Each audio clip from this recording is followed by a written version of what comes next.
313 জন সাহাবী। আল্লাহ তাআলা এই সচক্ষে 2009 সালে আল্লাহ পাক আমাকে প্রথম দেখিয়েছেন বদরের প্রান্তর। বদরে গিয়েছিলাম। বদরে সেখানে বিশাল বিশাল পাহাড় আছে, বালুর পাহাড়, সেখানে শুধু বালু দিয়ে ভরা। বালুর মধ্যে পা ডেবে গেলে মানুষ হাঁটতে পারে না, অসহায় হয়ে যায়। সাহাবীরা হাঁটতে পারছেন না, পা বারবার ডেবে যাচ্ছে।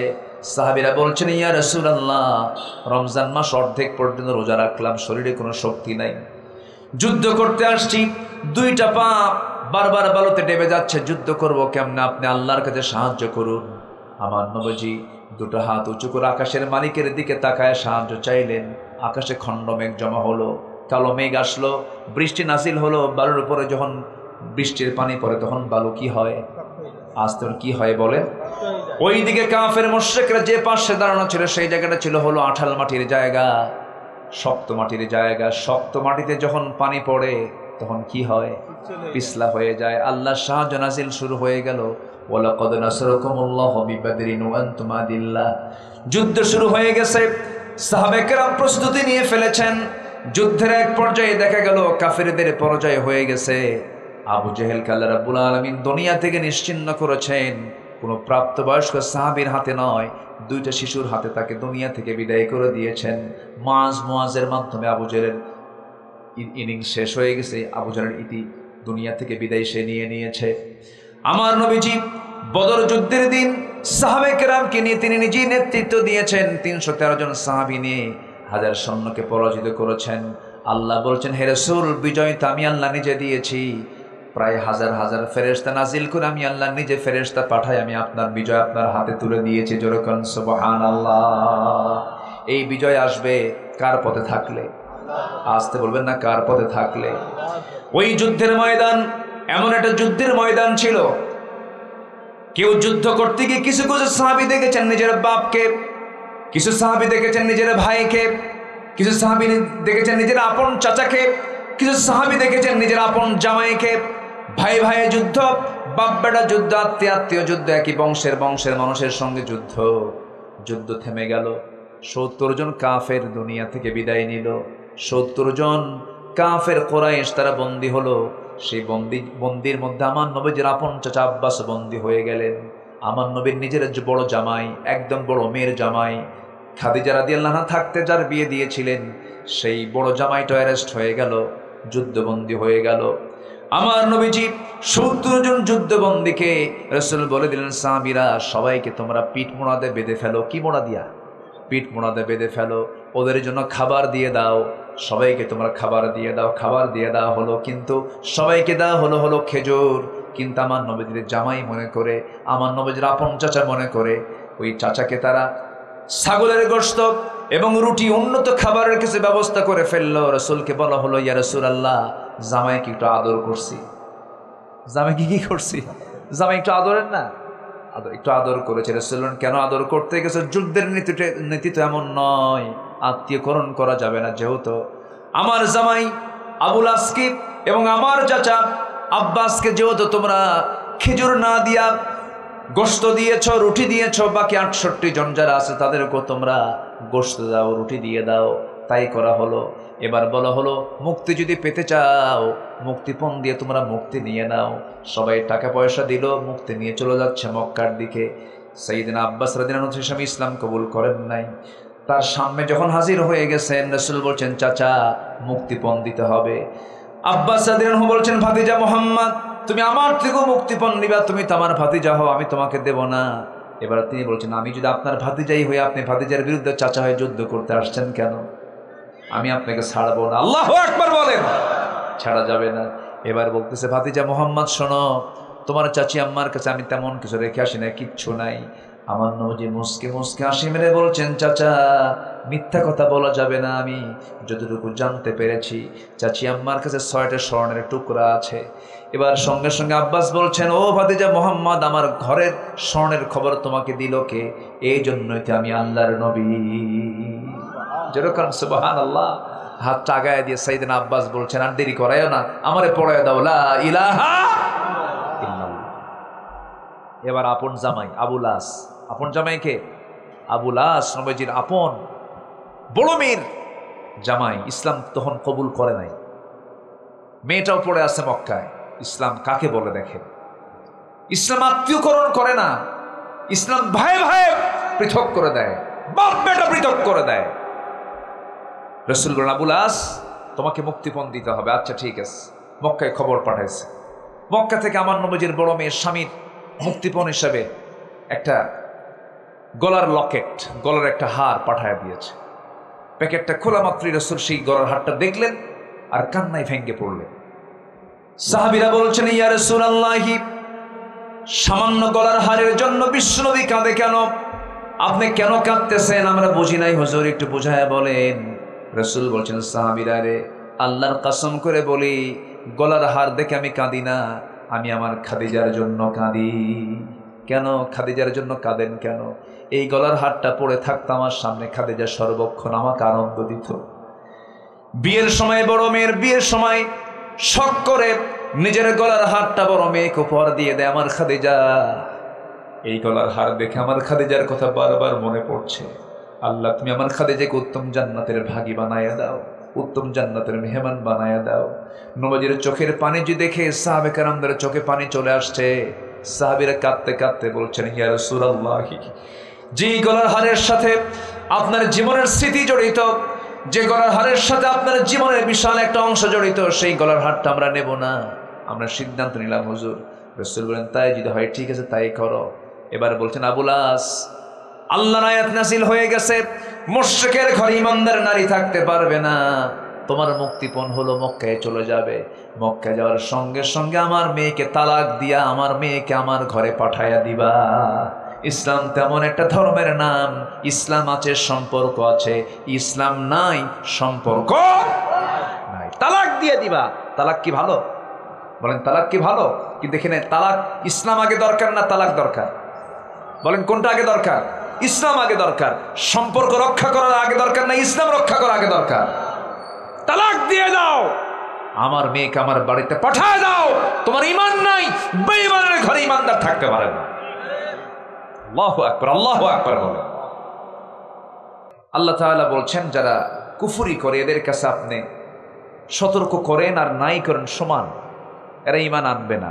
আমার দেশে বহু লোক আছে নামাজ পড়ে রোজা রাখে, তুমি যেটাই বলো দল আমি তোমারটা করতে পারবো না।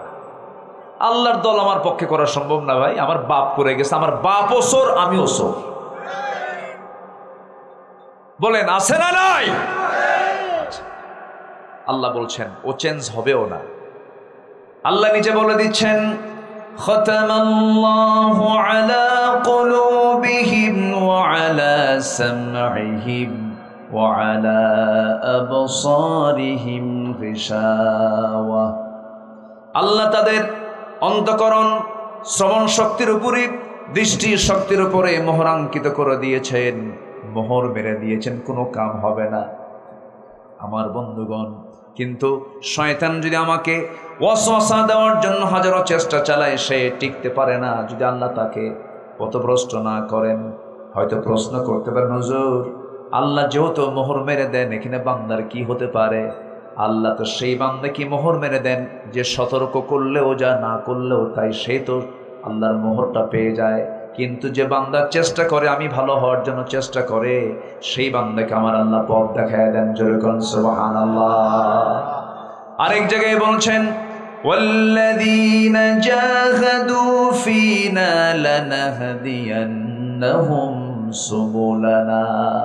যে ব্যক্তি আমার পথে আসার জন্য, যে বান্দা চেষ্টা করে, আমি তার জন্য একটা নয়, দুইটা নয়, অসংখ্য রাস্তা আমি তার জন্য আমি আল্লাহ খুলে দেই। জোরে বলি সুবহানাল্লাহ।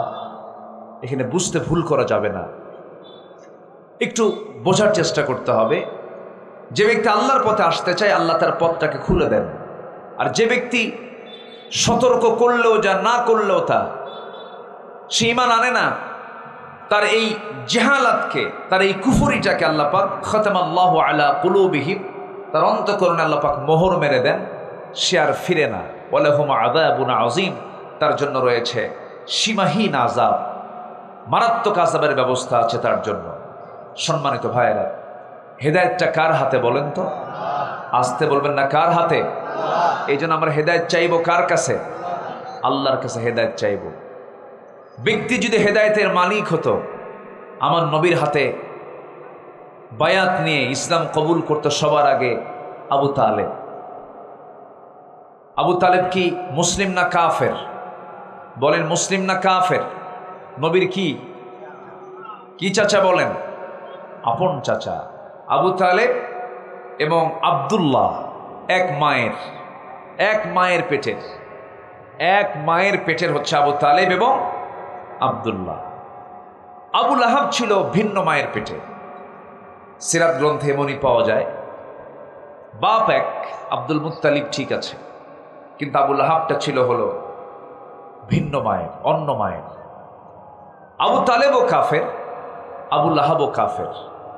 কিন্তু আবু তালেবের ভূমিকা আর আবু লাহাবের ভূমিকা কি একরকম ছিল? না। আবু তালেবের নামে কোনো গজবের আয়াত আছে? না। কিন্তু আবু লাহাবের নামে, আসতে বলবেন না, আছে না নাই?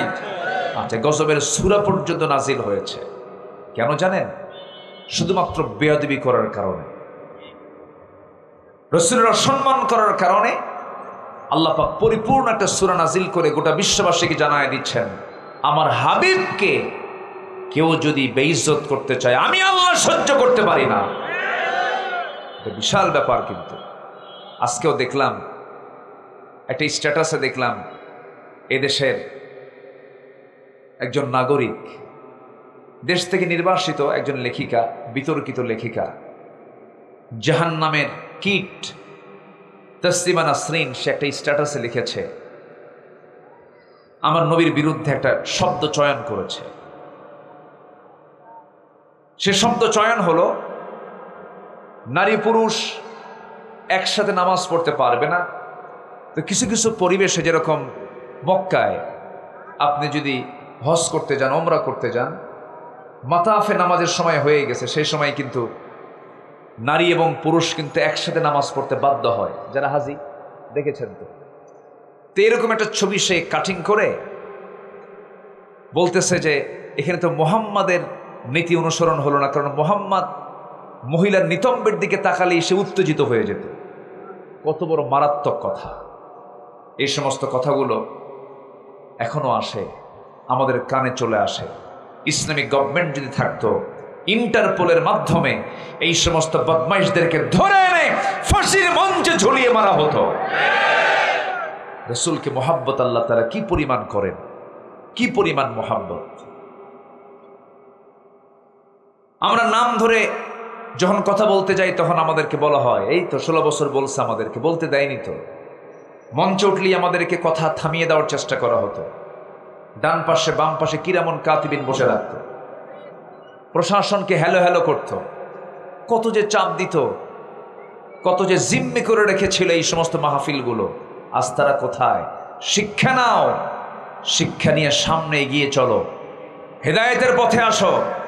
আমরা প্রতিশোধ পরায়ণ নই, রাসূল আমাদের প্রতিশোধ পরায়ণ হতে বলেননি। আমরা ক্ষমা করতে জানি, কিন্তু ইসলামের বিরুদ্ধে কথা বললে জিহ্বা টেনে ছিঁড়বো আমরা। এই ক্ষেত্রে কোনো আপোষ করা যাবে না। সম্মানিত ভাইয়েরা, আবু লাহাব রাসূলকে প্রকাশ্যে গালি দিল। আল্লাহ পাক আবু লাহাবের নামে নিজে আল্লাহ পাক গালি দিলেন। আল্লাহু আকবার বলে। যদি কেউ বলে ওয়াজের মধ্যে ব্যক্তির নাম আসে কেন, কোরআনের মধ্যে আবু লাহাবের নাম আসে কেন? কথা ঠিক কিনা বলেন? অনেকে বলে না, মাহফিলের মধ্যে আবার হাসিনার নাম আসবে কেন, মাহফিলের মধ্যে অমুক নেতার নাম আসবে, মাহফিলের কোরআনের মধ্যে আবু লাহাবের নাম কেন আসে? কথা ক্লিয়ার? কথা ক্লিয়ার কিনা বলেন? হ্যাঁ, আবু লাহাবের নাম আসছে, ফেরাউনের নাম আসছে, হামানের নামও আসছে। কাম সারছে। ও আচ্ছা, আমি বুঝতে পারছি। আল্লাহ রাব্বুল আলামিন আবু লাহাবের শানে বলে ফেললেন, আবু লাহাব, তুই আমার রাসূলকে গালি দিলি, আমি তোর ব্যাপারে আয়াত নাযিল করে গোটা পৃথিবীর সমস্ত কাফের মুরতাদদেরকে জানায় দিচ্ছি, আমি আল্লাহ সহ্য করতে পারি না রাসূলকে গালি দিলে পরে।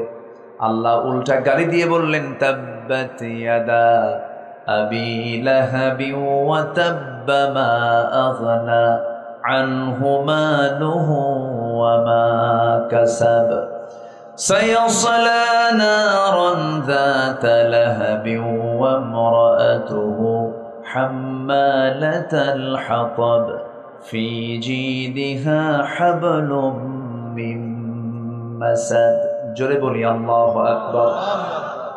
ধ্বংস হোক আবু লাহাবের দুইটা হাত, যা সে কামাই করেছে তাও ধ্বংস হয়ে যাক। ধ্বংস হোক আবু লাহাবের বউ সহ। দেখছেন আল্লাহর রাগ দেখেন, কি সহ? বউ ধ্বংস হয়ে যাক। বউটা ওয়ামরাআতুহু কেন আসছে জানেন?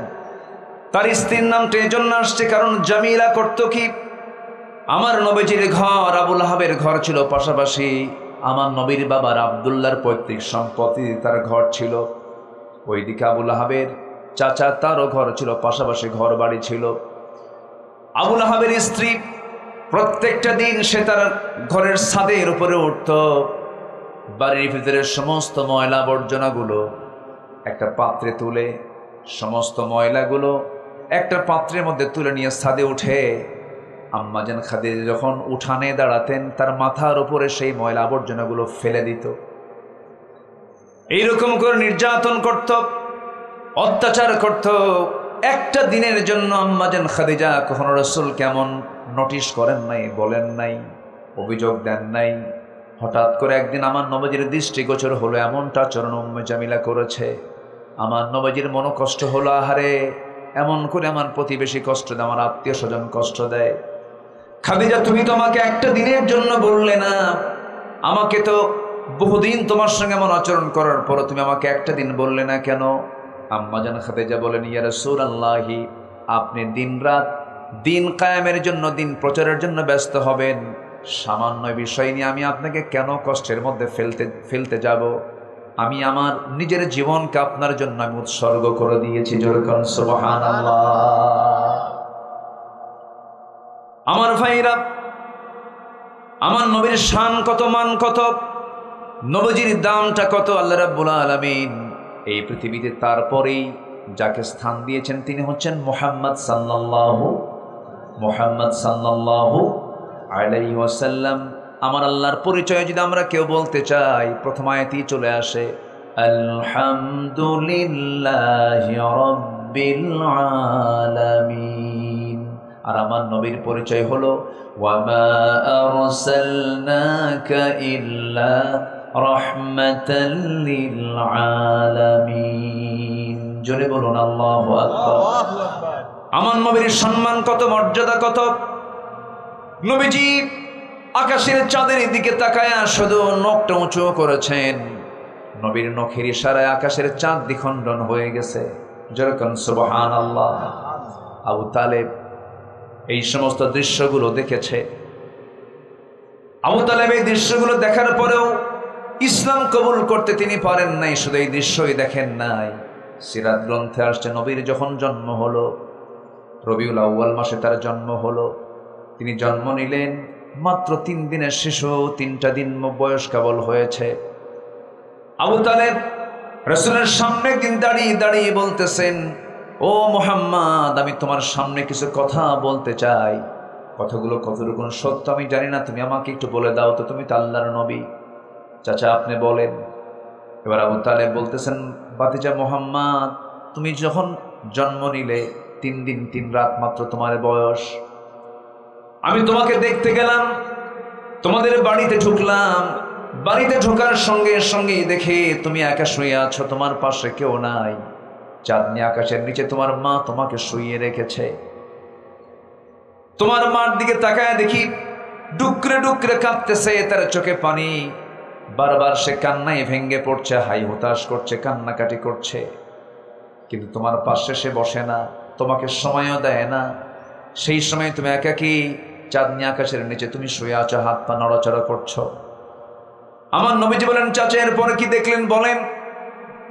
এরপরে আবু তালেব বলেছেন, ভাতিজা মুহাম্মদ, আমি এই সময় দেখতে পেলাম তোমার পাশে কেউ নাই, তোমার মা তোমাকে সময় দেয় না। সেই সময় লক্ষ্য করে দেখি আকাশের সেই চাঁদটা, তুমি যখন তোমার ডান হাত বাম দিকে নিয়ে যাও, আকাশের চাঁদটা বাম দিকে চলে যায়। তোমার বাম হাত যখন ডান দিকে নিয়ে যাও, চাঁদটা বাম দিকে চলে যায়, ডান দিকে চলে যায়।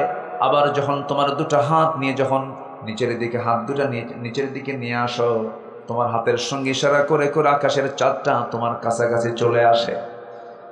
তোমার হাতের ইশারায় চাঁদ ডান দিকে যায়, বাম দিকে যায়, নিচের দিকে নেমে আসে।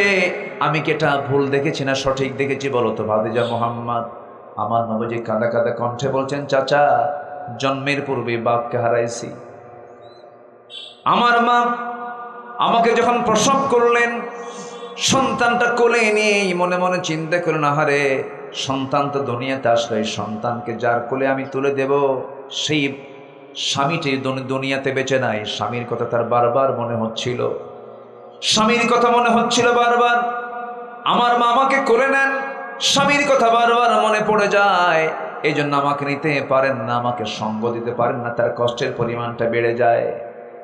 ওই সময় আমার মা আমাকে দূরে দূরে রাখেন বলে আমার শূন্যতা দূর করার জন্য আল্লাহ রাব্বুল আলামিন কয়েকটা রাত আকাশের চাঁদ আমার জন্য খেলনা বানায়া দিয়েছিলেন। জোরে বলি সুবহানাল্লাহ। দিনের আলোতে রাসূল যখন চলতেন, এক খণ্ড মেঘ আকাশের, সূর্যের নিচে এক খণ্ড মেঘ আল্লাহ পাক দিয়ে রাখতেন, যেন বিশ্বনবীর যেন গায়ে কোনো গরম তাপ যেন না লাগে। সেই নবীর সম্মান, সেই নবীর মর্যাদা আল্লাহ রাব্বুল আলামিন এত দিয়েছেন, সেই রাসূলকে আমার দেশে রুটিন ওয়ার্কের মতো আমার দেশে কিছু কুলাঙ্গাররা বিভিন্ন বাজে মন্তব্য করে, বাজে কথা বলে। আমি তো মনে করি সামনের দিন যা আসতেছে, যত আইন পাশ হবে, এর মধ্যে এক নম্বর আইন পাশ হওয়া উচিত সংখ্যাগরিষ্ঠ মুসলিম দেশ হিসাবে সবার আগে এই আইনটা পাশ করা উচিত, শাতেমে রাসূল যারা, রাসূলকে যারা গালি দেবে, আল্লাহর বিরুদ্ধে যারা কথা বলবে, এরা হবে এই দেশের সবচাইতে বড় আসামি। ঠিক কিনা? এই সমস্ত ফান্ডামেন্টাল আইনগুলো আগে পাশ হওয়া উচিত। আমার দেশের চাপিয়ে দেওয়া একজন নেতা, যাকে জাতির পিতা না বললে অবস্থা খারাপ হয়ে যেত, কি জানেন না আপনারা? জানেন না এগুলো? সেই বঙ্গবন্ধুর নাম কি নিয়ে যদি কেউ কটূক্তি করতো, এরকমও রেকর্ড আছে, বছরের পরে বছর জেল খাটতে হয়েছে। সাধারণ নেতাকে গালি দিলে যদি জেল হয়, হাজত হয়, অবশ্যই রাসূলকে গালি দিলে পরে, আল্লাহকে গালি দিলে পরে চূড়ান্ত শাস্তি নিশ্চিত আমার দেশে করা হোক, এমন আইন আসার দরকার আছে না নাই? এগুলো কুফর, পথভ্রষ্টতার 10টা কারণ। এক নম্বর চলতেছে হলো কুফর। আমরা কুফরের দিকে যাব না, আমরা দুনিয়ার কোন আইনকে মানবো না। আইন মানবো কার? আসতে বলবেন, আইন মানবো কার? এক জায়গায় না সব জায়গায়? এক জায়গায় না সব জায়গায়? সব জায়গায়।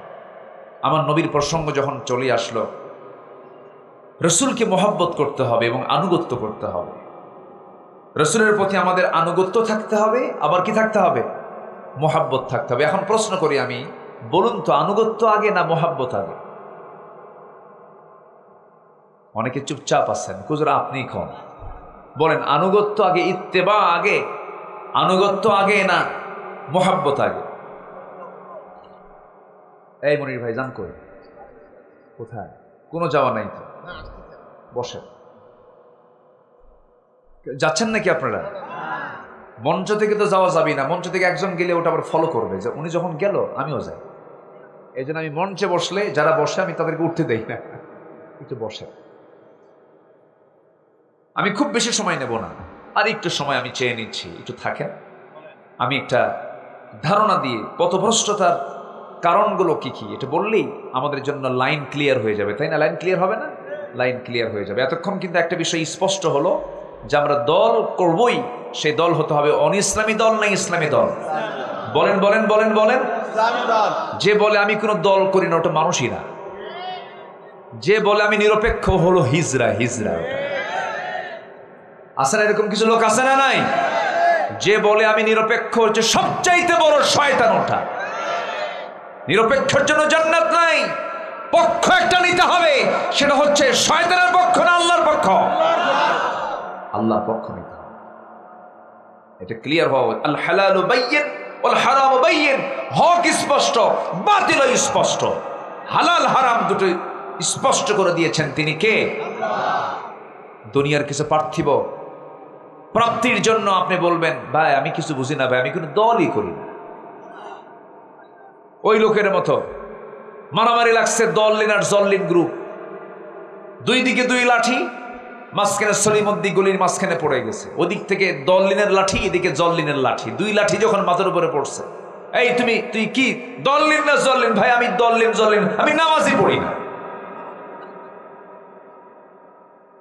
না, আমাকে একটা পক্ষ ধরতেই হবে, সেই পক্ষ হবে কার পক্ষ?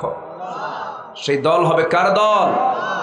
আল্লাহর দল নিয়ে আল্লাহ বলছেন, দেখেন কি বলেন আল্লাহ রাব্বুল আলামিন বলেন, وَمَن يَتَوَلَّ اللَّهَ وَرَسُولَهُ وَالَّذِينَ آمَنُوا فَإِنَّ حِزْبَ اللَّهِ هُمُ الْغَالِبُونَ। যারা আল্লাহর দল করবে, আল্লাহর দলই বিজয়ী হয়ে যাবে, কারণ আল্লাহর দল কখনো পরাজিত হতে পারে না, কখনোই না। বদর যুদ্ধে বিজয় দিয়েছেন তিনি আমার কে? আসতে বলুন না, তিনি আমার কে? মক্কা বিজয় দিয়েছেন তিনি আমার কে? সে আল্লাহ আছেন না নাই? অবশ্যই বিজয় কার হাতে? আসতে বলবেন না, কার হাতে? চেষ্টা করব আমরা, সাহায্য করবেন কে? আমার দেশে যত আইন আছে সমস্ত আইনকে আমরা প্রত্যাখ্যান করে আমরা আইন চাবো কার? রাসূলকে আল্লাহ পাক দুনিয়াতে কেন পাঠালেন, কি জন্য পাঠালেন? কোরআনকে প্রশ্ন করুন, কোরআন জবাব দিচ্ছে একাধিক জায়গায়। এক জায়গায় বলতেছেন মহান রব্বুল আলামিন, হুয়াল্লাযী আরসালা রাসূলাহু বিল হুদা ওয়া দীনিল হাক্কি লিইয়ুযহিরাহু আলাদ দীনি কুল্লিহি ওয়া কাফা বিল্লাহি শাহীদা ওয়ালাউ কারিহাল মুশরিকুন। জোরে বলুন আল্লাহু আকবার। রাসূলকে এই দুনিয়াতে পাঠানোর উদ্দেশ্য হলো শুধু নামাজ নয়, শুধু রোজা নয়, শুধু হজ নয়, শুধু যাকাত নয়। রাসূলকে আল্লাহ পাক কেন পাঠিয়েছেন? পাঠানোর উদ্দেশ্য হলো এই দুনিয়াতে যত আইন আছে, দুনিয়াতে যত বিধান আছে, সমস্ত বিধানকে পরাজিত করে সেই বিধানগুলোর উপরে কার বিধান বিজয়ী করা? কার আইন বিজয়ী করা? বলেন, কার আইন বিজয়ী করা? আমরা সুদ চাই না যাকাত চাই? বলেন বলেন। আমরা সমাজে দেখতে চাই সুদের চিত্র না যাকাতের চিত্র? আমরা কি সমাজে জেনা দেখতে চাই না বিয়া দেখতে চাই? বলেন, জেনা না বিয়া? অবৈধ না বৈধ? বৈধ দেখতে চাই।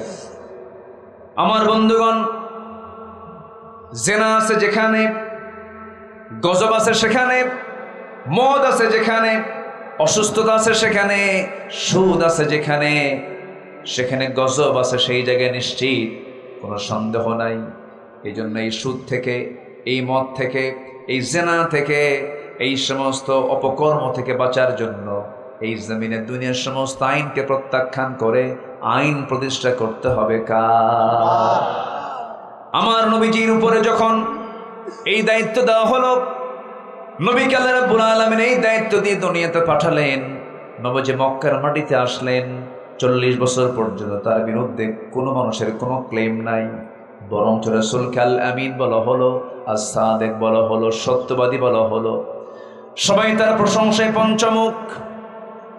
অনেক ভালো মানুষ, সত্যবাদী মানুষ, আমানতদার মানুষ, কোনো ক্লেম ছিল না। কিন্তু যখন তিনি নবুয়ত পেলেন, জাবালে নূর থেকে যখন কোরআনটা তার কাছে নাজিল হয়ে গেল, এই কোরআন নামক কিতাব নিয়ে যখন তিনি চলে আসলেন জাবালে নূর থেকে, যখন তিনি বললেন লা ইলাহা ইল্লাল্লাহু মুহাম্মাদুর রাসূলুল্লাহ, সবাই বলুন আশহাদু আল্লা ইলাহা ইল্লাল্লাহু ওয়াহদাহু লা শারীকা লাহু ওয়া আশহাদু আন্না মুহাম্মাদান আবদুহু ওয়া রাসূলুহু। যখন তিনি এই কালেমা নিয়ে যখন তিনি চলে আসলেন, ওই আবু লাহাব খেপে গেল, উতবা সাইবা খেপে গেল, সবাই ক্ষিপ্রতা নিয়ে তার সামনে দাঁড়ায় গেল। কিন্তু নবীজি কি তার পথ থেকে এক চুল পরিমাণ নড়াতে পারল না। নবীজির দাওয়াত অনড়ভাবে তিনি দেওয়া শুরু করে দিলেন। সবার কম বেশি ইতিহাসগুলো জানা আছে। আমার নবী সেই জাবেলে নূর থেকে নূরটা নিয়ে আসলেন, আলোটা নিয়ে আসলেন। সেই প্রথম দাওয়াতটা তিনি দিয়েছেন বাইরের মানুষকে না ভিতরের মানুষকে বলেন? ভিতরের মানুষকে আগে দিয়েছেন, ইনডোরে কালিমার দাওয়াত দিলেন। স্ত্রীর সামনে দাঁড়ায় গেল, স্ত্রীর সামনে তিনি দাঁড়ায় বলছেন, স্ত্রী আমার, 15টা বছর ধরে দাম্পত্যময় জীবন চালালাম, এতদিন তোমার সঙ্গে আমার পরিচয় ছিল, আমি তোমার স্বামী, তুমি আমার স্ত্রী, কিন্তু আজকে আমি তোমাকে একটা নতুন পরিচয় শোনাবো। কি পরিচয় শোনাবেন আমার স্বামী? বলেন। তিনি বলছেন, শোনো, আমি কিন্তু সাধারণ কোনো মানুষদের কাতারের মানুষ নই, আল্লাহ পাক আমাকে বিশেষ মর্যাদা দান করেছেন। আপনি কি, আপনার পরিচয় কি? সঙ্গে সঙ্গে তিনি বলছেন, একজন ফেরেশতা আমার কাছে এসেছিলেন, যে ফেরেশতা আগের সমস্ত পয়গম্বরদের কাছে এসেছেন, সেই জিবরাইল আমার কাছে ওহী নিয়ে এসেছেন, আমার কাছে ওহী নাজিল হয়েছে, কোরআন নামক কিতাবটা নাজিল হয়েছে, আমি আল্লাহর নবী। সঙ্গে সঙ্গে খাদিজা রাসূলের দিকে তাকায়া হাতের সঙ্গে হাত লাগায় দিয়ে বলছেন, আমার স্বামী গো, এই 15টা বছর ধরে আমি আপনাকে ভিতর থেকে দেখেছি, বাহির থেকে দেখেছি, কথায় দেখেছি, কাজে দেখেছি, সব কিছুতে আমি পরখ করে দেখেছি। সাধারণ কোনো মানুষের চরিত্র এমনটা হতে পারে না। আপনি যে আল্লাহর নবী হবেন কেউ না বিশ্বাস করলে আমি আপনার স্ত্রী, আমি আপনাকে সাক্ষী দিচ্ছি আপনি আল্লাহর নবী। জোরে বলুন সুবহানাল্লাহ, জোরে বলুন সুবহানাল্লাহ। বলুন তো, বাইরের লোকের কাছে বেশি ভালো হওয়া সহজ না ভিতরের মানুষের কাছে বেশি ভালো হওয়া সহজ? বলেন বলেন বলেন। বাহিরে সব বোঝে যে এটা বুজুর্গ মানুষ, কিন্তু বউ বোঝে এটা কয় নাম্বার লুচ্চা। কি কথা বোঝেন? বউ বোঝে ওর চরিত্র কেমন আগে। এই জন্য রাসূল বলেছেন, বাহিরের কাছে যতটুকু তুমি ভালো হবে তার চাইতে বেশি ভালো হওয়া দরকার তোমার নিজের লোকদের কাছে। যে ব্যক্তি তার স্ত্রীর কাছে ভালো সেই বান্দা আল্লাহর কাছে ভালো, যে নারী তার স্বামীর কাছে ভালো সেই বান্দি আমার আল্লাহর কাছে ভালো। যেরকম সুবহানাল্লাহ। আমার নবীজি স্ত্রীর কাছ থেকে সার্টিফিকেট পেয়ে গেলেন, স্ত্রী হাত টাকায় দিয়ে কালিমার ঘোষণা দিয়ে দিলেন। নবীজির দিলটা পড়ে গেল, ঘরটা তো আলোকিত হলো। রাসূল কিছুটা সান্ত্বনা পেলেন, বউটাকে জড়িয়ে ধরে বলছেন, আমার স্ত্রী খাদিজা, আমি আল্লাহর নবী, খুব খুশি হয়ে গেছেন। সঙ্গে সঙ্গে বলছেন, আমার স্বামীকে চলেন আমার চাচাতো ভাইয়ের কাছে যাই। চাচাতো ভাইয়ের কাছে ওরাকা বিন নওফলের কাছে যাওয়া হলো, সমস্ত ঘটনা খুলে বলা হলো। ওরাকা বিন নওফল বললেন, আহারে, এই তো আল্লাহর নবী, কোনো সন্দেহ নাই, আমি যদি বেঁচে থাকতাম, আমি তার সহযোগিতায় থাকতাম, আমি তো বাঁচব না, আমি তো দুনিয়া থেকে বিদায় হয়ে যাব। আমার নবীজি নবুয়তের এই প্রমাণ নিয়ে, নবুয়তের সত্যতা নিয়ে কালিমার দাওয়াত দিতে গেলেন, কোরআনটা হাতে নিয়া। চিরদিনের বন্ধু, বাল্যদিনের বন্ধু আবু বকরকে বলছেন, আবু বকর, আমি আল্লাহর নবী, তোমার কি বিশ্বাস হয় নাকি? সাইয়েদনা আবু বকর রাদিয়াল্লাহু তাআলা আনহু চোখের পানি মুছতে মুছতে বলছেন, আমার বন্ধুরে, একটা দিন যার মুখ থেকে অযাচিত কোনো কথা বলতে শুনলাম না, একটা মিথ্যা কথা বলতে শুনলাম না, যার কথার দ্বারা কাজের দ্বারা কোনো কষ্ট কোনোদিন পেলাম না, তুমি যে আল্লাহর নবী হবে কোনো সন্দেহ না, আমাকেও তুমি কালেমা পড়ায় দাও। আমার নবীজি যে রাত্রে ইসরা করেছিলেন, মক্কা থেকে তিনি বাইতুল আকসা পর্যন্ত গিয়েছিলেন, মসজিদ হারাম থেকে মসজিদ আকসায় গিয়েছিলেন, মেরাজ করেছিলেন, আর শাজিম সফর করে এসেছেন, জান্নাত দেখেছেন, জাহান্নাম দেখেছেন। মাত্র দুনিয়ার 29 সেকেন্ড টাইমের ভিতরেই তার সব কিছু হয়ে গিয়েছিল। ওই সময়ে, ওই যুগে, যে যুগে কোনো বিমান ছিল না, কোনো দ্রুতগামী কোনো যানবাহন ছিল না, সেই যুগে মেরাজ শেষে আমার নবীজি মক্কায় যখন আসলেন, পরের দিন সকালবেলা আমার নবীজি বলছেন, আবু বকর, গত রাত্রে আমি ইসরা করেছি, বাইতুল আকসা গিয়েছিলাম, আর শাজিম, জান্নাত জাহান্নাম সব দেখা হয়ে গেছে, আমি যে মেরাজ করেছি তোমার কি বিশ্বাস হয় নাকি? সাইয়েদনা আবু বকর কাঁদতে কাঁদতে বলছেন, সাদ্দাকতা ইয়া রাসূলুল্লাহ, সাদ্দাকতা ইয়া রাসূলুল্লাহ, আপনি সত্যি বলছেন, আপনি মেরাজ করেছেন, আপনি যা বলেছেন তাই সত্য বলেছেন। সাইয়েদনা আবু বকর রাদিয়াল্লাহু তাআলা কে রাসূল বলেন, ওরে আবু বকর, আজকের থেকে তোমার নাম সিদ্দিক। আল্লাহু আকবার। আজকের থেকে তোমার নাম সিদ্দিক। কি অবিচল বিশ্বাস সাহাবীদের ভিতরে ছিল নবীর প্রতি, সে অবিচল আস্থা বিশ্বাস আনতে হবে আমাদের মাঝেও। আল্লাহ যা বলে দিয়েছেন কোনো কন্ডিশন করা যাবে না, আল্লাহ যা হুকুম দিয়েছেন কোনো প্রশ্ন তোলা যাবে না। প্রশ্ন করলেই কুফরি, প্রশ্ন করলেই কি কুফরি। পথভ্রষ্টতার কারণ হলো মোট 10টা। 1 নম্বর কারণ হলো কুফরি করা। আল্লাহ যা বলে দিয়েছেন এই কথার উপর আর কোনো কথা নাই, রাসূল যা বলে দিয়েছেন এই কথার উপর আর কোনো কথা নাই। আবু বকর মেরাজ করে আসলাম, জান্নাত দেখলাম, জাহান্নাম দেখলাম, বাইতুল আকসা দেখে আসলাম 29 সেকেন্ডে। কত সেকেন্ডে বলেন? তোমার কি বিশ্বাস হয় নাকি? কেঁদে ফেলে বলছেন সাদ্দাকতা ইয়া রাসূলুল্লাহ, রাসূল আপনি সত্যিই দেখে আসছেন, সত্যিই দেখে আসছেন, সত্যিই দেখে আসছেন। আল্লাহু আকবার বলেন। আবু জেহেল পাইছে এবার বড় একটা কারণ, নবুয়ত কেমনে মিথ্যা প্রমাণ করা যায়। মুহাম্মদ ছিল আধা পাগল, এখন হয়ে গেছে পুরো পাগল। কেন শুনছো তোমরা? সে নাকি গত রাত্রিতে বাইতুল হারাম থেকে বাইতুল আকসা, সেই প্যালেস্টাইনের ফিলিস্তিনের বাইতুল আকসায় নাকি সে ইসরা করে রাত্রি ভ্রমণ করে নাকি সে আসছে। এদিকে পাগল না মহাপাগল এরকম করে সে প্রচার করা শুরু করে দিল। সে পাগল হয়ে গেছে, এটা কেমন করে সম্ভব হয়? কিন্তু অসম্ভবকে সম্ভব করতে পারেন তিনি আমার কে? আসতে বলবেন না, তিনি আমার কে? যে মানবে সে ইমানদার, যে মানবে না সে হলো কি? বেঈমান না ঈমান? বলেন বেঈমান। এটাই হচ্ছে কুফরি। এটা কি বলেন তো? কুফরি। আল্লাহ তাআলা বলছেন যারা কুফরি করে তাদেরকে আপনি বলেন আর না বলেন কোনো কাম হবে না, কোনো কাম হবে না। একটা বিষয় চলে গেল, আরো আছে 9টা বিষয়। আমাকে সময় দিচ্ছেন তো নাকি? ইনশাআল্লাহ সময় দিচ্ছেন তো? আচ্ছা, নাম্বার 2 হলো শিরিক করা। কি করা বলেন? শিরিক করা। শিরকের বহু দিক আছে, শিরকুল আসগার, শিরকুল আকবার। ছোট শিরিক আছে, বড় শিরিক আছে। শিরিক এমন একটা গুনাহ যে গুনাহটা পিঁপড়া হাঁটলে যেমন আওয়াজ কানে আসে না, শোনা যায় না, বান্দা নিজে টেরও পায় না কখন আমার ভিতরে শিরিক চলে আসছে। কেমনে চলবো, কেমনে খাবো, কেমনে পড়বো, এর কথার মধ্যে কি আছে বলেন? বলেন কি আছে? আমাকে চালাবেন কে? আমাকে খাওয়াবেন কে? আমাকে খাওয়ান কে? বলেন তো, আমাকে আল্লাহ ডাইরেক্ট খাওয়ান না? অনেকে বলে আমি না খাইলে আল্লাহ কেমনে খাওয়ায়? আল্লাহ ডাইরেক্ট খাওয়ান। আমরা খাবার দুটা অঙ্গ দিয়ে আমরা গ্রহণ করি, একটা হচ্ছে মুখ দিয়ে, আরেকটা হচ্ছে নাক দিয়ে। নাকের খাবারটা কে খাওয়ান? সরাসরি কে খাওয়ান বলেন? যে বলে আল্লাহ খাওয়ান না, নাকটা চেপে ধরবেন। নাকটা কি করবেন? চেপে ধরবেন, তাহলে বোঝা যাবে যে আল্লাহ খাওয়ান কি খাওয়ান না। আল্লাহ সরাসরি খাওয়ান, কেউ খাওয়ায় না। খাওয়ান কে? আল্লাহ। কোন খাওয়াটা বেশি জরুরি বলেন?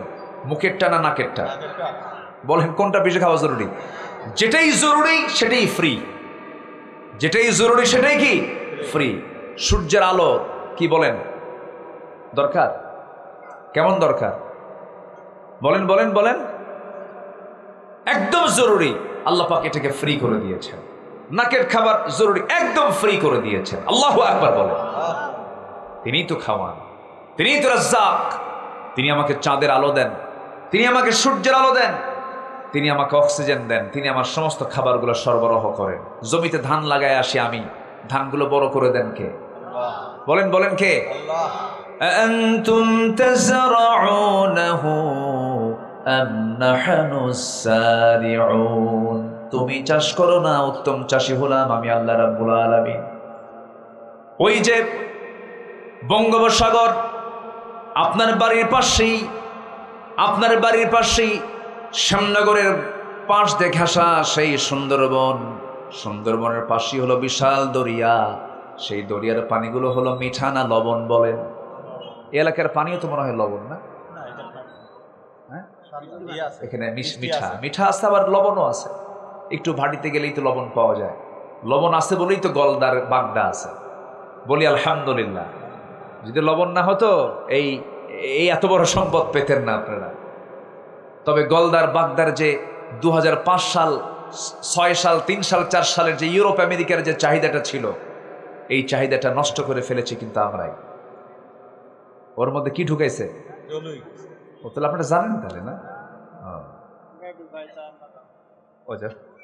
আমরা ঢুকাই তো আমরা জানবো না কেন? আহারে, ওয়ালা তুলকু বিআইদিকুম ইলা তাহলুকা, নিজকে ধ্বংসের দিকে ঠেলে দিও না। আমি ঠকাবো? আসলে ঠকাবো না। কাউকে ঠকালে কি সে কি ঠকায় না নিজে ঠকে? নিজে ঠকে।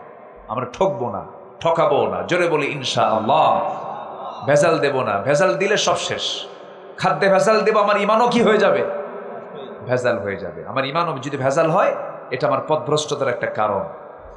আমি চলবো কেমনে? আমার তো লাভ হচ্ছে না। এই মাছ বিক্রি করলে আমার সীমিত লাভে তো সংসার চলবে না, তাহলে আমার এই মাছ বেচে তো লাভ নাই। দাও কি ঢুকায়া?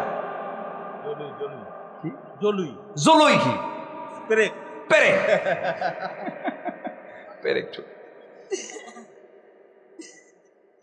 টেকনাফে মাহফিল আমার, টেকনাফ কক্সবাজারের একদম বঙ্গোপসাগরের লাস্ট, ওটা হচ্ছে সেন্ট মার্টিন দ্বীপ যেদিক দিয়ে যেতে হয়, টেকনাফে মাহফিল।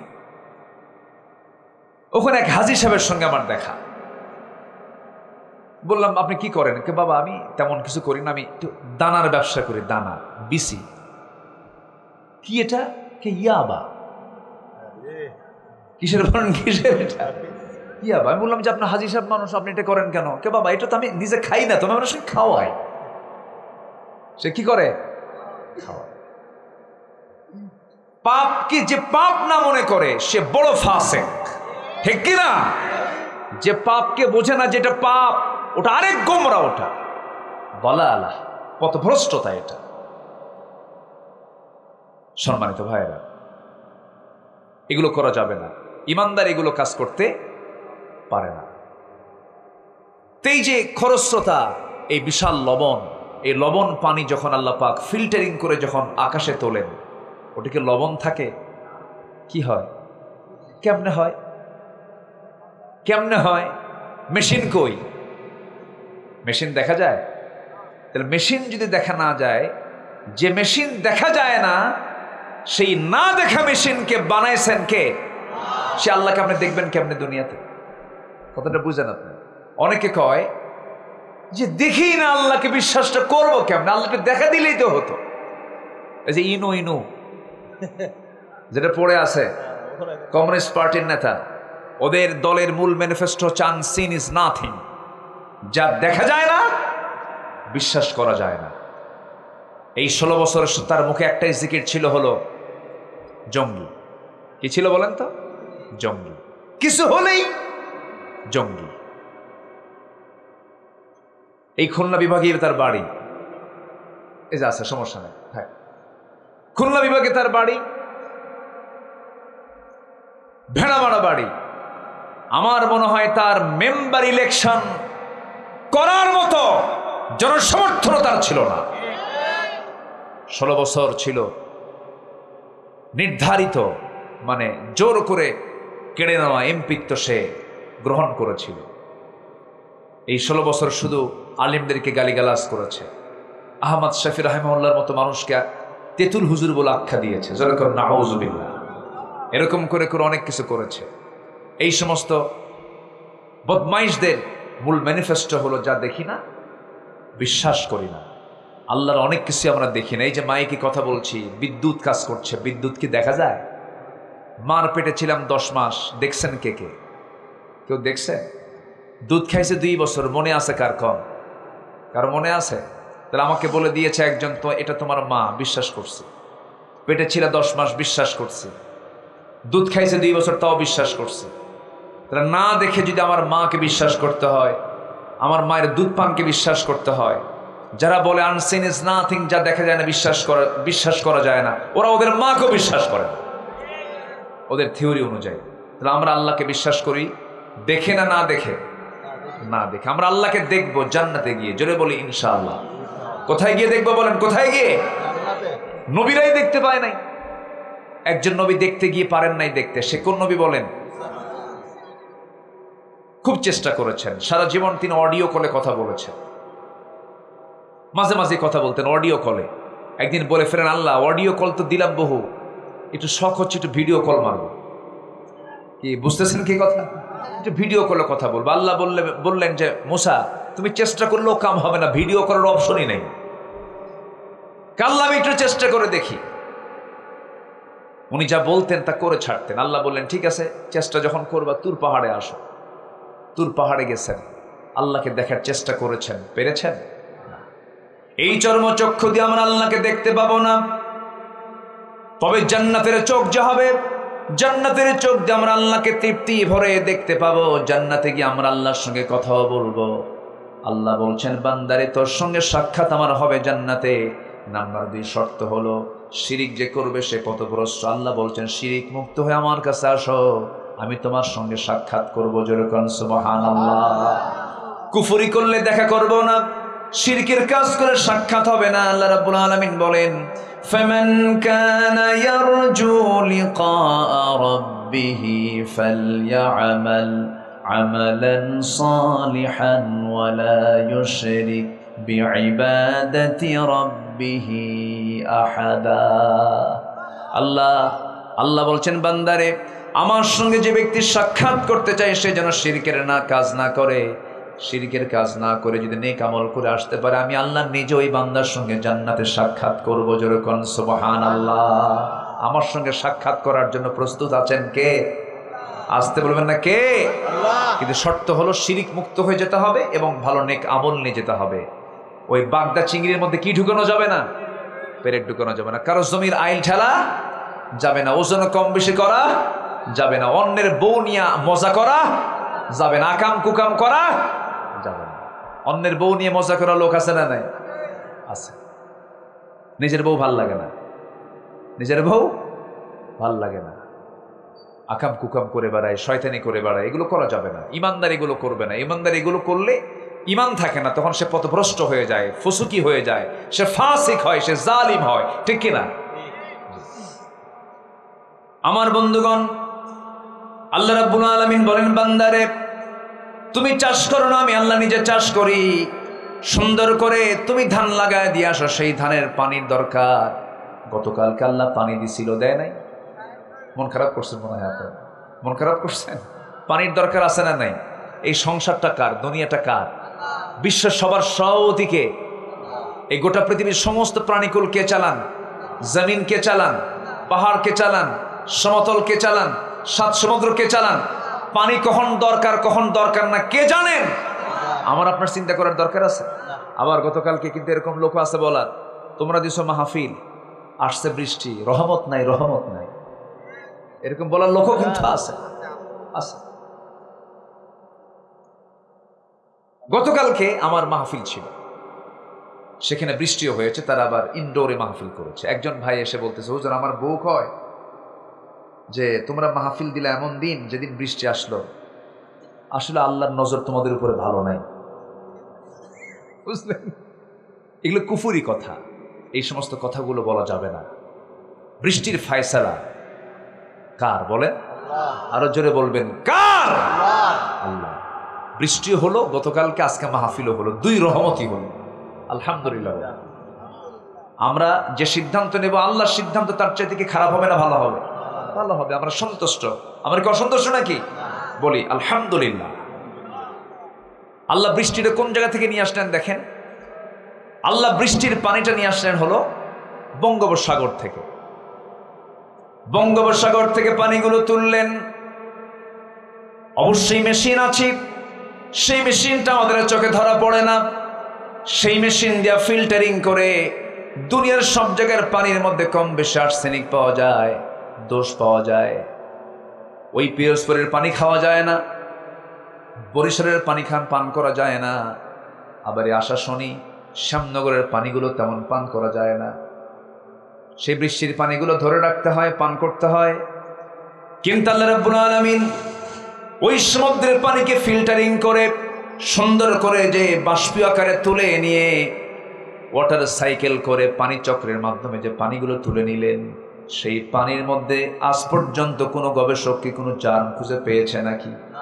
বিন্দু পরিমাণ কোনো কিছু পাইছে নাকি? পায় নাই।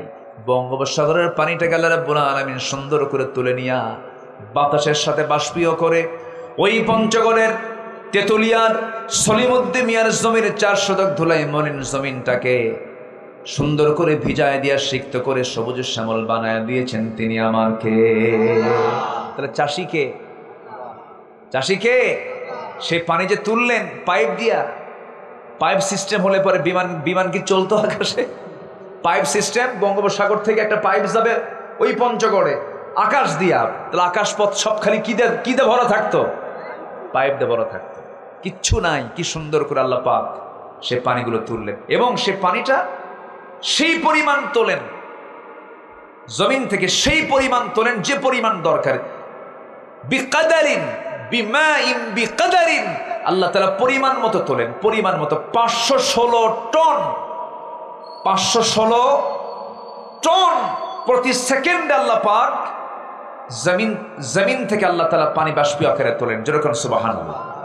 সেই পানি আকাশ থেকে আল্লাহ রাব্বুল আলামিন জমিনে নাজিল করেন, সেই পরিমাণ পানি নাজিল করেন যে পরিমাণ পানি জমিন থেকে তোলেন। আল্লাহু আকবার বলেন। সেটা আমার বাড়ির সামনের পুষ্কুনি থেকে, আমার আপনার বাড়ির পিছনের পুকুর থেকে, বিল থেকে, ঝিল থেকে, সব জায়গা থেকে তুলে নিয়ে সুন্দর করে ফিল্টারিং করে আবার সুন্দর করে আবার তিনি আকাশে বৃষ্টির মতো করে আকাশ থেকে বাড়ি বর্ষণ করেন। তিনি আমার, জোরে বলবেন কে? আরো জোরে বলেন, তিনি আমার কে? আল্লাহ। পৃথিবীর কেউ পারে এটা? পারে না। মাঝখানে দুবাই একটু বেশি চালাকি করতে গেছি। দুবাই করছে কি, প্রযুক্তি ইউজ করেছে। বৃষ্টি হয় না তো, বৃষ্টি খুব কম হয়। তারা ওই করছে কি, মেঘের ওখানে গিয়ে তারা কিছু প্রযুক্তি ব্যবহার করতে গিয়ে এমন প্রযুক্তি উল্টা হয়েছে, এমন বৃষ্টি হয়েছে দুবাই এয়ারপোর্ট একদম বন্যায় ভেসে গেছে। যা, কি কথা কি বুঝতেছেন? ওরা প্রযুক্তি দিয়ে বৃষ্টি টেনে আনতেছিল, টেনে আনতে এমন বেশি টানছে, এমন বেশি আসছে, দুবাই এয়ারপোর্ট মানে বিমান নৌকা হয়ে গেছে। বিমান কি হয়েছে? নৌকা হয়ে গেছে, অচল হয়ে গেছে। আল্লাহ তাআলা পরিমাণ মতো যা দেন এতেই বরকত। এতে কি বরকত? আমার বন্ধুগণ, তাহলে কোরআনের দৃষ্টিতে পথভ্রষ্টতার কারণ হলো 10টা। নাম্বার 1 হলো কুফরি করা, কুফরের দিকে যাওয়া যাবে না। নাম্বার 2 হলো শিরকের কাজ করা। নাম্বার 3 হলো দুনিয়ার প্রতি অত্যাধিক মোহ যাদের মধ্যে থাকবে, এটা পথভ্রষ্টতার কারণ হয়ে যায়। দেখেন, বিগত 16 বছর যারা ক্ষমতায় ছিল তারা কম খাইছে না বেশি খাইছে? বলেন, কম খাইছে না বেশি খাইছে? একটু কম করেই খাইছে বেশি।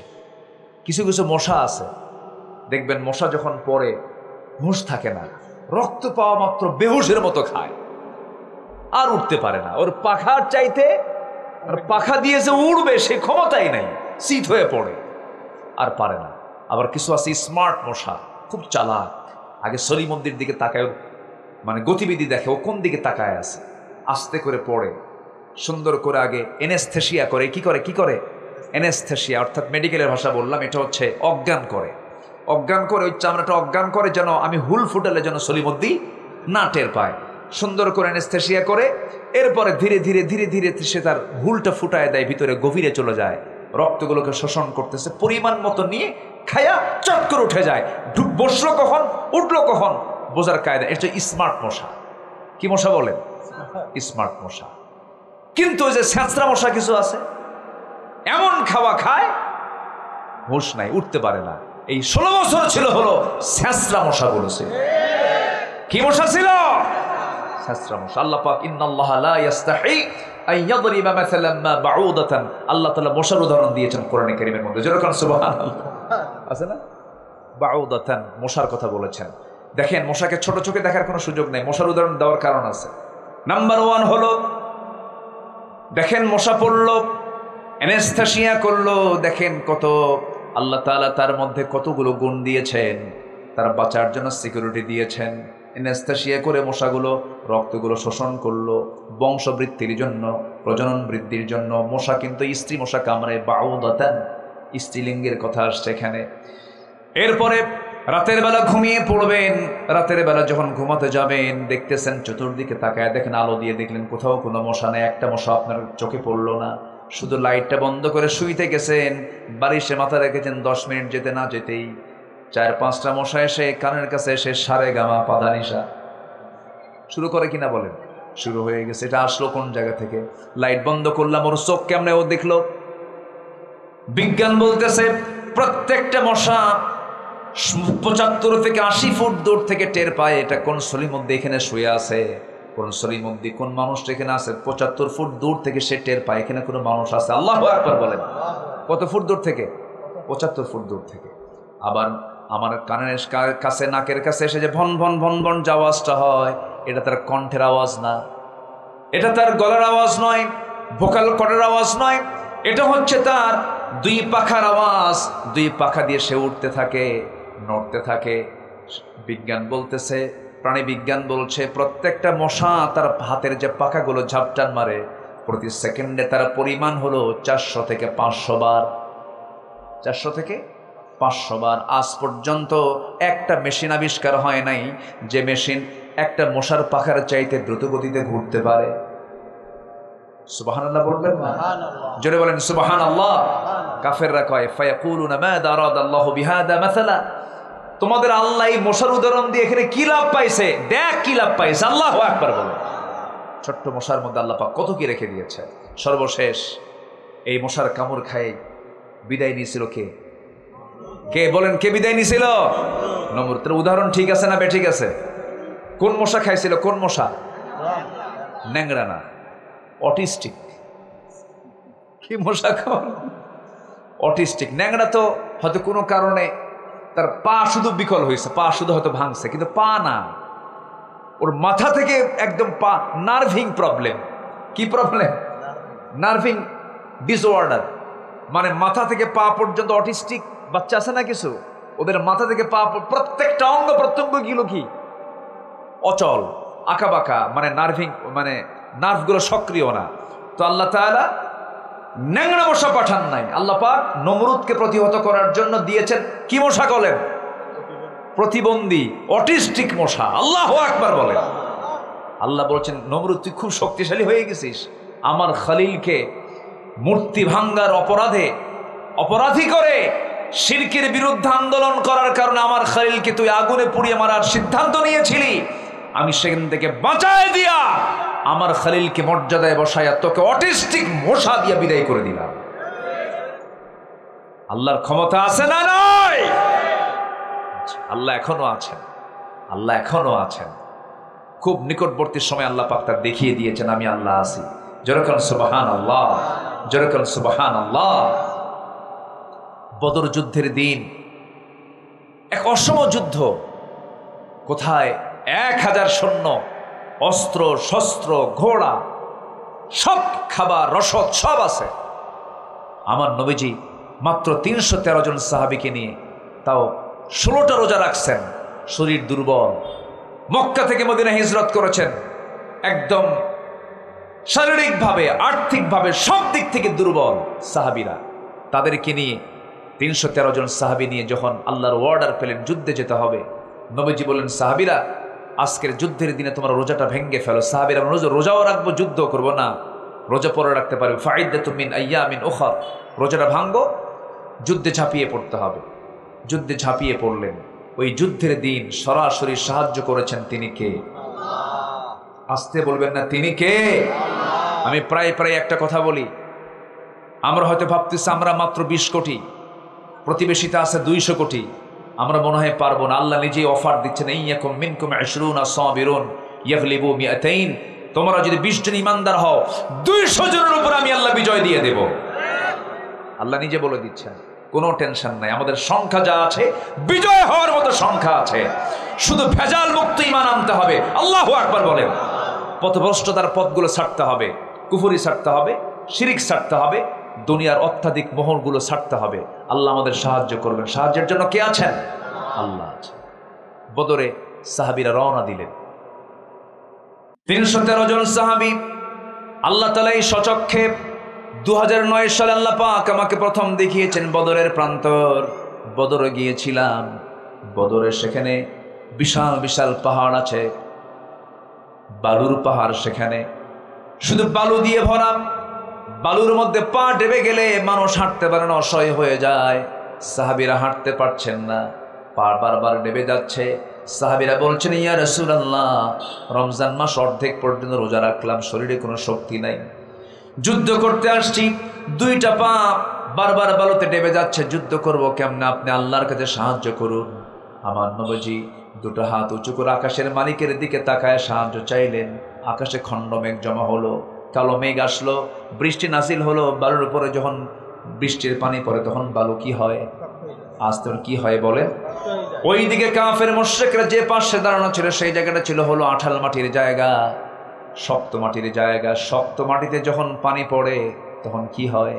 পিছলা হয়ে যায়। আল্লাহর সাহায্য নাজিল শুরু হয়ে গেল। ওয়ালাকাদ নাসরাকুমুল্লাহু বিবাদরিন ওয়া আনতুম আদিল্লাহ। যুদ্ধ শুরু হয়ে গেছে, সাহাবায়ে কেরাম প্রস্তুতি নিয়ে ফেলেছেন। যুদ্ধের এক পর্যায়ে দেখা গেল কাফেরদের পরাজয় হয়ে গেছে। আবু জেহেলকে আল্লাহ রাব্বুল আলামিন দুনিয়া থেকে নিশ্চিহ্ন করেছেন। কোনো প্রাপ্তবয়স্ক সাহাবীর হাতে নয়, 2টা শিশুর হাতে তাকে দুনিয়া থেকে বিদায় করে দিয়েছেন। মুআজের মাধ্যমে আবু জেহেলের ইনিংস শেষ হয়ে গেছে। আবু জেহেলের দুনিয়া থেকে বিদায় সে নিয়ে নিয়েছে। আমার নবীজি বদর যুদ্ধের দিন সাহাবে কেরামকে নিয়ে তিনি নিজেই নেতৃত্ব দিয়েছেন। ৩১৩ জন সাহাবী নিয়ে হাজার সৈন্যকে পরাজিত করেছেন। আল্লাহ বলছেন, হে রাসূল, বিজয় তো আমি আল্লাহ নিজে দিয়েছি। প্রায় হাজার হাজার ফেরেশতা নাজিল করে আমি আল্লাহ নিজে ফেরেশতা পাঠাই আমি আপনার বিজয় আপনার হাতে তুলে দিয়েছি। জোরে বলেন সুবহানাল্লাহ। এই বিজয় আসবে কার পথে থাকলে? আসতে বলবেন না, কার পথে থাকলে? ওই যুদ্ধের ময়দান এমন একটা যুদ্ধের ময়দান ছিল, কেউ যুদ্ধ করতে গিয়ে কিছু কিছু সাহাবী দেখেছেন নিজের বাপকে, কিছু সাহাবী দেখেছেন নিজের ভাইকে, কিছু সাহাবী দেখেছেন নিজের আপন চাচাকে, কিছু সাহাবী দেখেছেন নিজের আপন জামাইকে। ভাই ভাই যুদ্ধ, বাপ বেটা যুদ্ধ, আত্মীয় আত্মীয় যুদ্ধ, একই বংশের মানুষের সঙ্গে যুদ্ধ। যুদ্ধ থেমে গেল। ৭০ জন কাফের দুনিয়া থেকে বিদায় নিল। ৭০ জন কাফের কুরাইশ তারা বন্দী হলো। সেই বন্দির মধ্যে আমার নবীর আপন চাচা আব্বাস বন্দী হয়ে গেলেন। আমার নবীর নিজের বড় জামাই, একদম বড় মেয়ের জামাই খাদিজা রাদিয়াল্লাহু আনহা থাকতে যার বিয়ে দিয়েছিলেন, সেই বড় জামাইটা অ্যারেস্ট হয়ে গেল, যুদ্ধবন্দী হয়ে গেল। আমার নবীজি ৭০ জন যুদ্ধবন্দীকে রাসূল বলে দিলেন, সাহাবীরা সবাইকে তোমরা পিঠ মোড়াতে বেঁধে ফেলো। কি মোড়া দিয়া? পিঠ মোড়াতে বেঁধে ফেলো। ওদের জন্য খাবার দিয়ে দাও। সবাইকে তোমরা খাবার দিয়ে দাও। খাবার দিয়ে দেওয়া হলো, কিন্তু সবাইকে দেওয়া হলো খেজুর। কিন্তু আমার নবীজির জামাই মনে করে, আমার নবীজির আপন চাচা মনে করে, ওই চাচাকে তারা ছাগলের গোশত এবং রুটি, উন্নত খাবারের কিছু ব্যবস্থা করে ফেললো। রাসূলকে বলা হলো, ইয়া রাসূলুল্লাহ, জামাইকে একটু আদর করছি। জামাইকে কি করছি? জামাই একটু আদরের না, একটু আদর করেছে। রাসূল কেন আদর করতে গেছে? যুদ্ধের নীতি তো এমন নয়, আত্মীয়করণ করা যাবে না। যেহেতু আমার জামাই আবুল আসকে এবং আমার চাচা আব্বাসকে যেহেতু তোমরা খেজুর না দিয়া গোশত দিয়েছ, রুটি দিয়েছ, বাকি ৬৮ জন যারা আছে তাদেরকেও তোমরা গোশত দাও, রুটি দিয়ে দাও। তাই করা হলো। এবার বলা হলো, মুক্তি যদি পেতে চাও, মুক্তিপণ দিয়ে তোমরা মুক্তি নিয়ে নাও। সবাই টাকা পয়সা দিল, মুক্তি নিয়ে চলে যাচ্ছে মক্কার দিকে। সাইয়েদনা আব্বাস রাদিয়াল্লাহু আনহু স্বামী ইসলাম কবুল করেন নাই। তার সামনে যখন হাজির হয়ে গেছেন, রাসূল বলছেন, চাচা মুক্তিপণ দিতে হবে। আব্বাস রাদিয়াল্লাহু আনহু বলছেন, ভাতিজা মুহাম্মদ, তুমি আমার থেকেও মুক্তিপণ নিবা, তুমি তো আমার ভাতিজা হও, আমি তোমাকে দেব না। এবার তিনি বলছেন, আমি যদি আপনার ভাতিজাই হই, আপনি ভাতিজার বিরুদ্ধে চাচা হয়ে যুদ্ধ করতে আসছেন কেন? আমি আপনাকে ছাড়বো না। আল্লাহু আকবার বলেন। ছাড়া যাবে না। এবার বলতেছে, ভাতিজা মুহাম্মদ শোনো, তোমার চাচি আম্মার কাছে আমি তেমন কিছু রেখে আসি না, কিচ্ছু নাই। আমার নবী মুসকে মুসকে হাসি মেরে বলছেন, চাচা মিথ্যা কথা বলা যাবে না, আমি যতটুকু জানতে পেরেছি চাচি আম্মার কাছে ৬টা স্বর্ণের টুকরা আছে। এবার সঙ্গে সঙ্গে আব্বাস বলছেন, ও ভাতিজা মুহাম্মদ, আমার ঘরের স্বর্ণের খবর তোমাকে দিল কে? এই জন্যই তো আমি আল্লাহর নবী। যেরকম সুবহানাল্লাহ। হাতটা আগায় দিয়ে সাইয়েদনা আব্বাস বলছেন, আর দেরি করায়ও না, আমারে পড়ায় দাও লা ইলাহা ইল্লাল্লাহ। এবার আপন জামাই আবুল আস, আপন জামাইকে আবুল আস নবীজির আপন বড় মেয়ের জামাই, ইসলাম তখন কবুল করে নাই। মেয়েটাও পড়ে আছে মক্কায়। ইসলাম কাকে বলে দেখেন? ইসলাম আত্মীয়করণ করে না, ইসলাম ভাই ভাই পৃথক করে দেয়, বাপ বেটা পৃথক করে দেয়। রাসূল বলেন, আবুল আস তোমাকে মুক্তিপণ দিতে হবে। আচ্ছা ঠিক আছে। মক্কায় খবর পাঠাইছে। মক্কা থেকে আমার নবীজির বড় মেয়ের স্বামীর মুক্তিপণ হিসাবে একটা গলার লকেট, গলার একটা হার পাঠায় দিয়েছে। প্যাকেটটা খোলা মাত্রই রাসূল সেই গলার হারটা দেখলেন আর কান্নায় ভেঙে পড়লেন। সাহাবীরা বলছেন, ইয়া রাসূলুল্লাহ, সামান্য গলার হারের জন্য বিশ্বনবী কাঁদে কেন? আপনি কেন কাঁদতেছেন? আমরা বুঝি নাই হুজুর, একটু বুঝায়া বলেন। রাসূল বলছেন, সাহাবীরা রে, আল্লাহর কসম করে বলি, গলার হার দেখে আমি কাঁদি না, আমি আমার খাদিজার জন্য কাঁদি। কেন খাদিজার জন্য কাঁদেন কেন? এই গলার হারটা পরে থাকতো আমার সামনে, খাদিজা সর্বক্ষণ আমাকে আনন্দ দিত। বিয়ের সময় বড় মেয়ের বিয়ের সময় শখ করে নিজের গলার হারটা বড় মেয়েকে উপহার দিয়ে দেয় আমার খাদিজা। এই গলার হার দেখে আমার খাদিজার কথা বারবার মনে পড়ছে। আল্লাহ তুমি আমার খাদিজাকে উত্তম জান্নাতের ভাগী বানায়া দাও, উত্তম জান্নাতের মেহমান বানায়া দাও। নবীর চোখের পানি যে দেখে সাহাবে কেরামদের চোখে পানি চলে আসছে। সাহাবীরা কাঁদতে কাঁদতে বলছেন, ইয়া রাসূলুল্লাহ, যে গলার হারের সাথে আপনার জীবনের স্মৃতি জড়িত, যে গলার হারের সাথে আপনার জীবনের বিশাল একটা অংশ জড়িত, সেই গলার হারটা আমরা নেব না। আমরা সিদ্ধান্ত নিলাম হুজুর, রাসূল বলেন, তাই যদি হয় ঠিক আছে, তাই করো। এবার বলছেন, আবুল আস, আল্লাহর আয়াত নাযিল হয়ে গেছে, মুশরিকের ঘরে ঈমানদার নারী থাকতে পারবে না। তোমার মুক্তিপণ হলো মক্কায় চলে যাবে। মক্কায় যাওয়ার সঙ্গে সঙ্গে আমার মেয়েকে তালাক দিয়া আমার মেয়েকে আমার ঘরে পাঠাইয়া দিবা। ইসলাম তেমন একটা ধর্মের নাম, ইসলাম আছে, সম্পর্ক আছে। ইসলাম নাই, সম্পর্ক নাই। তালাক দিয়ে দিবা। তালাক কি ভালো? বলেন তালাক কি ভালো? কিন্তু এখানে তালাক, ইসলাম আগে দরকার না তালাক দরকার? বলেন কোনটা আগে দরকার? ইসলাম আগে দরকার। সম্পর্ক রক্ষা করার আগে দরকার না ইসলাম রক্ষা করা আগে দরকার? তালাক দিয়ে দাও, আমার মেয়েকে আমার বাড়িতে পাঠায় দাও। তোমার ঈমান নাই, বেঈমানের ঘরে ঈমানদার থাকতে পারে না। আল্লাহু আকবার, আল্লাহু আকবার বলেন। আমার নবীজি বলে দিলেন, আবুল আস চলে গেছেন। অনেক লম্বা কথা, সময় তো নাই। বলতে হবে, বলতে হবে। মাশাআল্লাহ, বলি আলহামদুলিল্লাহ। বলতে হবে, বলো, ঠিক আছে না? আপনাদের ভাষাগুলো খুব সুন্দর। বলো শব্দটা আপনাদের ভাষার গহনা। ভাত খেয়ে যাবেন বলো, আছে না? ভাত খেয়ে যাবেন বলো। আবার রাজশাহীর মানুষের ভাষার গহনা হলো অতিরিক্ত একটা শব্দ বলে, কোথায় যাচ্ছ গো? গো শব্দটা ওরা বলে। কি করছো গো? কোথায় যাচ্ছ গো? ভাত খেয়েছো গো? এরকম করে গো শব্দটা বলে। আবার নোয়াখালীর মানুষ আবার কেন বলে, ভাত খাবেন কেন বলতেছে। জি, ফাওয়াহিদাতান, এই যে এটা খাতি দেওয়া লাগবে না, বললেন যে এটা আল্লাহর কথা। ফাইন খিফতুম আল্লা তা'দিলু ফাওয়াহিদাতান, তুমি যদি আশঙ্কা করো যে এই চারটার মধ্যে তুমি সমতা রক্ষা করতে পারবে না, সেক্ষেত্রে একটাই নিরাপদ। আলহামদুলিল্লাহ বলেন। আমার মায়েরা খুব খুশি, হুজুর ভালো ওয়াজ করছেন। একটাই ভালো, একটাই উত্তম। কে বলেছেন? কে বলেছেন? আল্লাহ বলেছেন। তবে হ্যাঁ, ফিতনা থেকে বাঁচার জন্য, নিজের জিনা থেকে বাঁচার জন্য, অথবা অসুস্থতা হয় কিনা বলেন, প্রবলেম হয় কিনা বলেন, যদি কোনো স্ত্রীর পেটে যদি বাচ্চা না আসে, এটা একটা কারণ হতে পারে। অথবা উনি মাযুর হয়ে গেছেন, এটা কারণ হতে পারে। বিভিন্ন কারণকে, ইস্যুকে সামনে রেখে আল্লাহ পাক এই অপশনটা রেখে দিয়েছে। কিন্তু শুধুমাত্র যৌন চরিতার্থ উদ্দেশ্যে বিয়ে করা ঠিক নয়। এর জন্য অনেকগুলো দিক আছে, কারণ আছে, গ্রাউন্ড আছে। বিয়ে যদি করতেই হয় দুইটা, তিনটা, চারটা, রাসূল বিয়ে করেছেন, একাধিক যে বিয়ে করেছেন, কুমারী না বিবাহিতা, কুমারী না বিধবা? বিধবা। তাহলে বিধবা কয়েকটা নিয়ে আসেন। বিধবা যদি নিয়ে আসেন তাহলে ভালো। এবং আপনার বয়সের চাইতে যেন 15 বছরের বড় হয়, এটা আরো ভালো সুন্নত। এটা আরো কি সুন্নত বলে? কি এটা কি মানে পিওর সুন্নত না বলেন? আপনার বয়স যদি 25 হয়, 40 বছরের একটা মহিলা বিয়ে করে আনবেন, এটার ভালো সুন্নত। এটা সুন্নত তো সুন্নতি করে। হুজুর রাসূল তো বিয়ে 4টা করছে, সুন্নত 4টে বিয়ে করা সুন্নত। তো 4টে রাসূল বিয়ে করছেন, তো তালাক প্রাপ্ত করেছেন, বিধবা করেছেন, বয়স্কা করেছেন।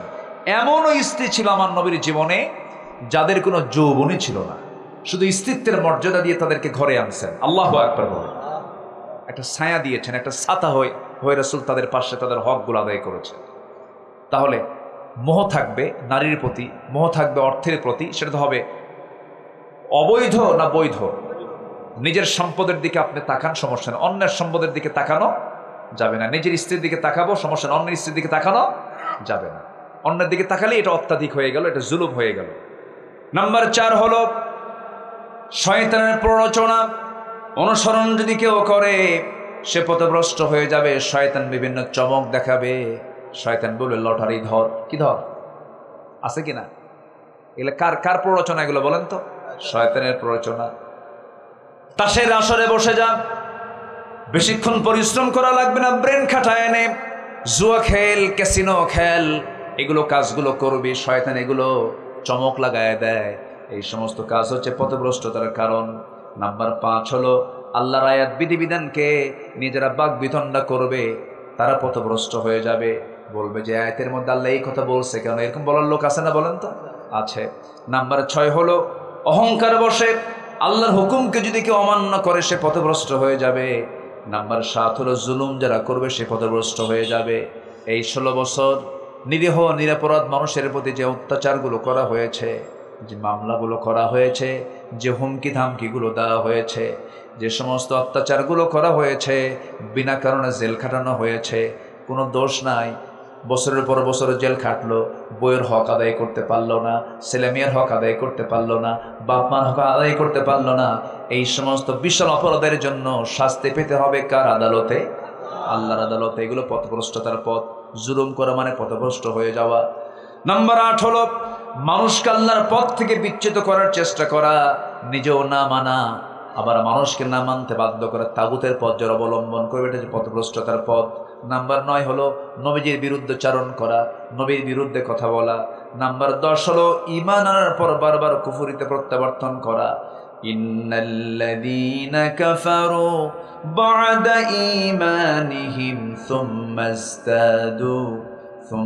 ইজতাদু কুফরান লান তুকবালা তাওবাতুহুম ওয়া উলাইকা হুমুদ দাল্লুন। ঈমান আনে আবার কুফরিতে যায়, ঈমান আনে আবার কুফরিতে যায়। আল্লাহ বলছেন এরাই হলো পথভ্রষ্ট, এরা কখনো পথ, আমার পথ কখনো পাবে না। এই 10টা কারণকে আমরা সামনে রেখে আমরা জীবনকে সাজাবো, সত্যের পথে আমরা অটুট থাকবো। নামাজ পড়বো কয় ওয়াক্ত বলেন? 5 ওয়াক্ত নামাজ পড়বেন। কারা কারা একটা হাত তুলে দেখান তো দেখি। 5 ওয়াক্ত নামাজ কারা কারা পড়বেন? জোরে বলি ইয়া আল্লাহ, আমাদেরকে 5 ওয়াক্ত সালাত আদায় করার তৌফিক তুমি আল্লাহ দিয়া দাও। জোরে বলি আমিন, আরো জোরে আমিন, আরো জোরে আমিন। সবার বাড়িতে মা বোন আছে না নাই? আছে কিনা বলেন? পর্দা করা কি? কিসের পর্দা? দরজার, জানালার? কিসের পর্দা বলেন? দেহের পর্দা। বলেন তো, বাড়ির যে দরজার পর্দা দেখা যায় খুব সুন্দর, কিন্তু মোটা মোটা পর্দা, খুব ভালো পর্দা, কিন্তু গা ঢাকার জন্য যে কাপড় চোপড়, সেই কাপড় চোপড় কি মোটা কাপড় না পাতলা কাপড়? ডিজাইন ছাড়া, ডিজাইন সহ, ডিজাইন সহ। বোরকার ভিতরে আবার ডিজাইন লাগায়, বোরকার মধ্যে আবার আয়না লাগায়। কি লাগায়? আয়না। আয়না মানে আসো। এই সমস্ত ডিজাইনওয়ালা বোরকা পরা জায়েজ নাই। মেয়েরা এক কালারের বোরকা পরবে। কয় কালার? কালো, কাল গোরাব, কাকের মতো যেন দেখা যায়, এই জাতীয় বোরকা পরতে হবে। এরপরে পর্দার বিষয়টা পুরুষের জন্য যেমন হুকুম, নারীর জন্য তেমন হুকুম। মেয়েরাও পর্দা করবে, পুরুষরাও পর্দা করবে। পর্দা মানে শুধু কিন্তু পোশাক না, চোখের পর্দা আছে না নাই? আসতে বলবেন না, আছে না নাই? মন চাচ্ছে তাকাই, এরপর তাকাচ্ছি না। তাকালেই আমার চোখের জেনা হয়ে গেছে, হাতের জেনা হয়, পায়ের জেনা হয়, অঙ্গ প্রত্যঙ্গের জেনা হয়। এখান থেকে আমাকে বাঁচতে হবে, আমার মা বোনদেরকে বাঁচাতে হবে। একটা নারী 4 জন পুরুষকে জাহান্নামে নিয়ে যাবে, স্বামীকে নিয়ে যাবে, অতএব স্বামীকে সচেতন হতে হবে। একটা নারী বড় ভাইকে নিয়ে যাবে, বড় ভাইকে সতর্ক থাকতে হবে। একটা নারী বাপকে জাহান্নামে নিয়ে যাবে, বাপকে অবশ্যই সতর্ক থাকতে হবে। একটা নারী নিজের ছেলেকে জাহান্নামে নিয়ে যাবে, ছেলেকেও সতর্ক থাকতে হবে। এই জন্য প্রত্যেক বাড়িতে মা বোন আছে, প্রত্যেক বাড়িতে স্ত্রী পরিবার পরিজন আছে, মেয়ে আছে। এদের দিকে আমরা সতর্ক দৃষ্টি রাখবো যেন পর্দার জন্য কোনো খেলাফ না হয়। মামাতো বোন, খালাতো বোন, ফুফাতো বোন, এদের সঙ্গে কি দেখা করা জায়েজ আছে? বলেন, দেখা করা জায়েজ আছে? দেখা করা জায়েজ নেই, দেখা করা যাবে না। দুলাভাই প্রশ্নই আসে না। এই সমস্ত জায়গায় কিন্তু খুবই সতর্ক আমরা থাকার চেষ্টা করব। দুলাভাইয়ের হোন্ডায় শালি চড়তে পারবে না, কিন্তু কিছু দুষ্ট দুলাভাই আছে, এই দুষ্ট দুলাভাইগুলো শালিকে ধমক দিয়ে বলে হোন্ডায় তুললো, হোন্ডায় তুলে বউ বাবা কি বলে, শালি মনে মনে চিন্তা করে দুলাভাই মানুষ, গায়ের সঙ্গে গা লাগলে কেমন হয়, একটু গ্যাপ রেখে মাঝখানে ফাঁকা রেখে পিছনে একটু ওঠে। কিন্তু দুলাভাই সামনে যে এমন ব্রেক মারে, এক ব্রেকে গ্যাপ পূরণ। এই পূরণ টুরন করার চান্স দেওয়া যাবে না, খুব সতর্ক থাকতে হবে। পর্দায় কমপ্লিটলি আপনি পর্দা অবলম্বন করবেন মা, আপনার জন্য আল্লাহ পাক কমপ্লিটলি জাহান্নামকে পর্দা দিয়া জান্নাত আপনার জন্য খুলে দিবে। আল্লাহ তুমি এলাকার মা বোনদেরকে সাইয়েদনা আয়েশার পর্দা করার তৌফিক দাও।